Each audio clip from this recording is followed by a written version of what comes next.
ದೊಡ್ಡ ಆಸ್ತಿ, ಈ ದೇಶಕ್ಕೆ ಆಸ್ತಿ.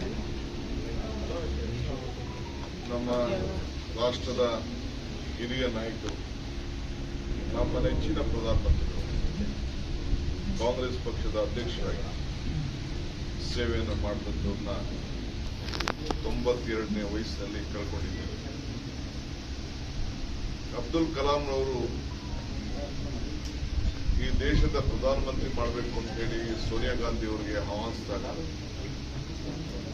ನನಗೆ ಅಧಿಕಾರ ಮುಖ್ಯ ಅಲ್ಲ, ಈ ದೇಶದ ಭವಿಷ್ಯಕ್ಕೋಸ್ಕರ ಒಬ್ಬ ಆರ್ಥಿಕ ತಜ್ಞ ಬೇಕು ಅಂತ ಹೇಳಿ ಮನಮೋಹನ್ ಸಿಂಗ್ ಅವರನ್ನ ನೇಮಕ ಮಾಡಿ ಒಂದು ಪ್ರಧಾನಮಂತ್ರಿ ಸ್ಥಾನವನ್ನು ತ್ಯಾಗ ಮಾಡಿದಂತ ಇತಿಹಾಸ ಪ್ರಜಾಪ್ರಭುತ್ವದ ವ್ಯವಸ್ಥೆನೇ ಅತಿ ದೊಡ್ಡ ಒಂದು ಇತಿಹಾಸವನ್ನ ಸೃಷ್ಟಿ ಮಾಡಿದ್ದನ್ನ ನಾವೆಲ್ಲ ಇಲ್ಲಿ ಸ್ಮರಿಸಬಹುದು.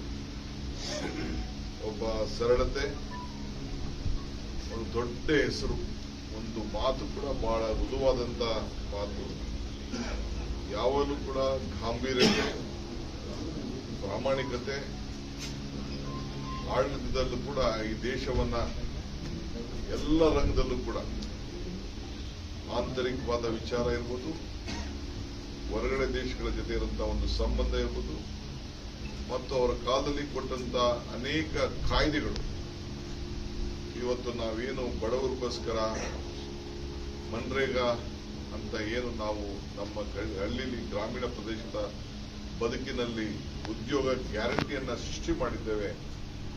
ಒಬ್ಬ ಆರ್ಥಿಕ ತಜ್ಞ ಬಡವರ ಬದುಕಿನ ಬಗ್ಗೆ ಒಂದು ರೂಪವನ್ನು ಕಲಿಸಿಕೊಟ್ಟಂತ ಒಬ್ಬ ಹಿರಿಯ ನಮ್ಮ ನಾಯಕರು. ಜೊತೆಗೆ right to education, right to information. ಯಾರು ಇದಕ್ಕಿನ್ನ ಇನ್ಯಾರು ಈ ದೇಶಕ್ಕೆ ಇಂಥ ಕಾಯ್ದೆಗಳನ್ನು ಕೊಟ್ಟು ಆಹಾರಬದ್ಧತೆ ಕಾಯ್ದೆ, ಇದನ್ನೆಲ್ಲ ಕೂಡ ಅವರ ವಿಚಾರ ನಾವೇನಾದ್ರು ಮಾತಾಡ್ಕೊಂಡು ಹೋದ್ರೆ ಎಷ್ಟು ಗಂಟೆಗಳು ಬೇಕಾದ್ರೂ ಚರ್ಚೆ ಮಾಡಲಿಕ್ಕೆ ಅವಕಾಶ ಇದೆ. ಎಲ್ಲ ವರ್ಗದ ಜನರಿಗೆ ಇವತ್ತು ರೈತರಿಂದ ಹಿಡಿದು ರೈತರಿಗೆ ಸಾಲ ಮನ್ನಾ ಮಾಡಿದಂತ ಒಂದು ದೊಡ್ಡ ಇತಿಹಾಸ ಸೃಷ್ಟಿ ಮಾಡಿ, ಅದು ನ್ಯಾಷನಲೈಸ್ ಬ್ಯಾಂಕ್ ಅಲ್ಲಿ ನಾವು ಬರೀ ಬೇರೆಯವ್ರಿಗೆ ಮಾತ್ರ ನಾವು ಮನ್ನಾ ಮಾಡೋದಲ್ಲ, ರೈತರಿಗೂ ಕೂಡ ನಾವು ಸಹಾಯ ಮಾಡಬೇಕು ಅಂತೇಳಿ ತೀರ್ಮಾನ ಮಾಡೋದನ್ನ ನಾವು ಯಾರು ಕೂಡ ಮರಲಿಕ್ಕೆ ಸಾಧ್ಯ ಇಲ್ಲ.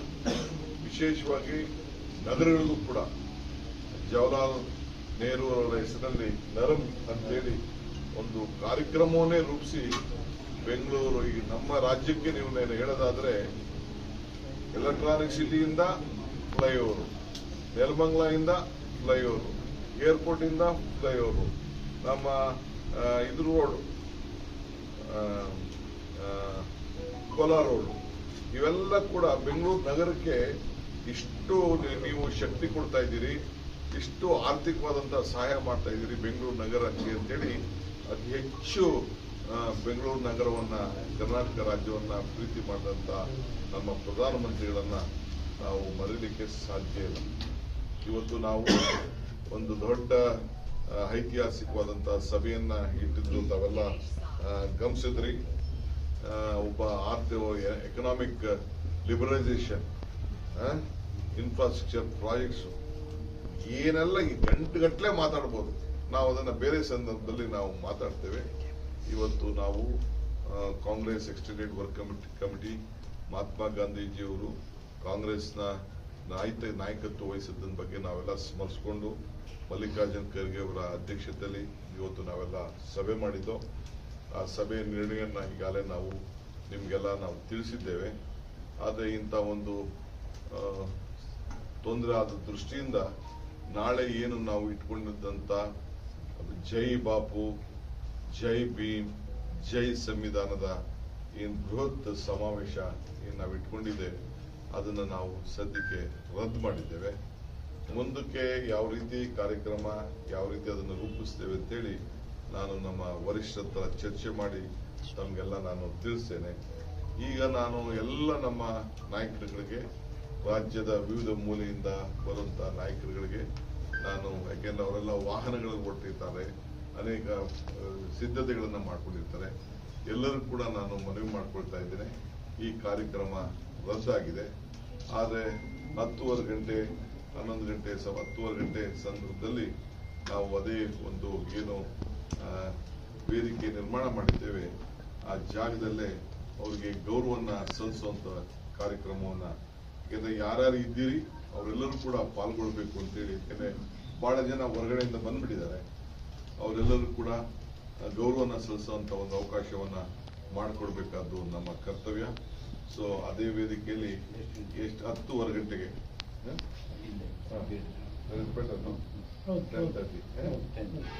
10:30 ಬೇಕಾದ್ರೆ 10:30 ಗಂಟೆಗೆ ನಾನು ಎಲ್ಲ ನಾಯಕರುಗಳು ಯಾರು ಬೆಂಗಳೂರಿಂದ ಬಂದಿದ್ದೀರಿ, ಹೊರಗಡೆಯಿಂದ ಬಂದಿದ್ದೀರಿ, ರಾಜ್ಯದ ಮೂಲೆಯಿಂದ ಬಂದಿದ್ದೀರಿ, ತಾವಿದ್ದು ಆ ಒಂದು ಸಭೆಯಲ್ಲಿ ಗೌರವನ ಸಲ್ಲಿಸುವಂತ ಒಂದು ಸಭೆಯಲ್ಲಿ ತಾವೆಲ್ಲ ಪಾಲ್ಗೊಳ್ಬೇಕು ಅಂತ ಹೇಳಿ ನಾನೆಲ್ಲರೂ ಕೂಡ ನಾವು ಪ್ರಾರ್ಥನೆಯನ್ನ ನಾವು ಮಾಡ್ತಾ ಇದ್ದೇವೆ. ಮತ್ತು ನಮ್ಮ ಪ್ರೋಟೋಕಾಲ್, ನಮ್ಮ ಟೀಮ್ ಏನಿದೆ KPCC ಅವರು, ನಾವು ಹೊರಗಡೆಯಿಂದ ಸುಮಾರು ಈಗಾಗಲೇ 140 ಜನ MP ಗಳು ಬಂದಿದ್ದಾರೆ, ಲೀಡರ್ಸ್ ಬಂದಿದ್ದಾರೆ. ಎಲ್ಲರೂ ಕೂಡ ಅವ್ರು ಹೋಗುವವರೆಗೂ ಕೂಡ ನೀವು ಅವರ ಏನು ಪ್ರೋಟೋಕಾಲ್ ಮೇಂಟೈನ್ ಮಾಡಬೇಕಾಗಿದೆ. ಅವರ ಗೌರವದಿಂದ ಕಳಿಸುವವರು ಕೂಡ ಅವ್ರನ್ನ ನೀವು ಎಲ್ಲ ನೋಡ್ಕೊಳ್ಬೇಕಾಗ್ತದೆ. ಸೊ ಅದರಿಂದ ನೀವು ಯಾರು ಕೂಡ ಮಧ್ಯ ಅವ್ರನ್ನ ಬಿಟ್ಟು ಹೋಗಬಾರ್ದು, ಅದನ್ನ ಮುಂದುವರಿಸಬೇಕು.